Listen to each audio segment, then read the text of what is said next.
perfectly obvious that the universe is a system which is aware of itself. In other words, we as living organisms are forms of the energy of the universe just as much as the stars and the galaxies. And through our sense organs, this system of energy becomes aware of itself. But there's a puzzle in this, which again relates back to our basic contrast between on and off and something and nothing, which is this, that the aspect of the universe which is aware of itself, that is to say, the aspect which, to put it in a very clumsy phrase, does the awaring, does not see itself.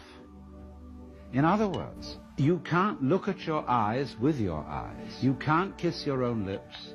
You can't bite your own teeth.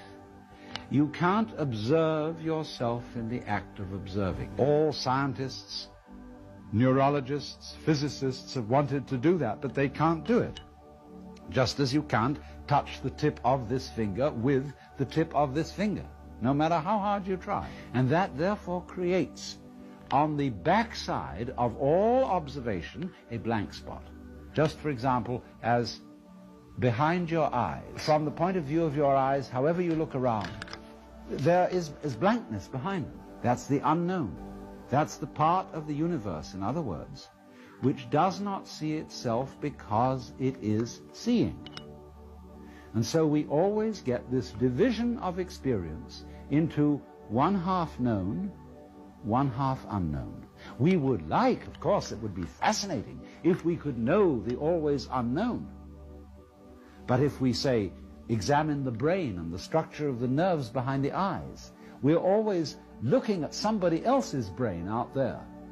We're never looking at our own brain at the same time as we're investigating somebody else's brain. So there always remains this blank side of experience. Now, what I'm suggesting to you is this, that the blank side of experience has the same relationship to the conscious side as the off principle of vibration has to the on principle. Do you see that? There's a fundamental division. The Chinese call them the positive side, the yang, and the negative side, the yin. That corresponds to the idea of 1 and 0. All numbers can be made of 1 and 0. That's called binary arithmetic, which is used for computers. And so it's all made up of off and on, and therefore equally of conscious and unconscious.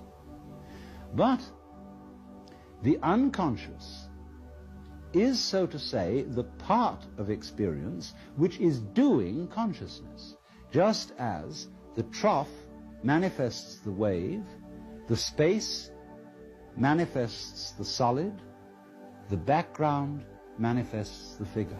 And so all that side of life which you call unconscious, unknown, impenetrable, is unconscious and is unknown and is impenetrable because it's really you.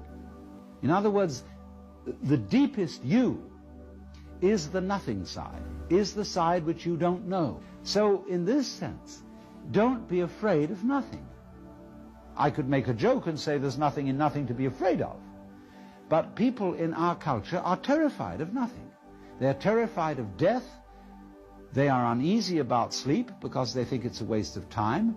And they have a lurking fear in the back of their minds that all this universe is eventually going to run down and end in nothing. And it will all be forgotten, buried and dead. But this is a completely unreasonable fear, because it is just precisely this nothing which is always the source of something. Think of it once again in the image of clarity. We say crystal clear. Nothing is what brings something into focus. And this nothingness, symbolized by the crystal, is your own eyeball, your own consciousness, and the clear space in which all the stars have freedom to be seen.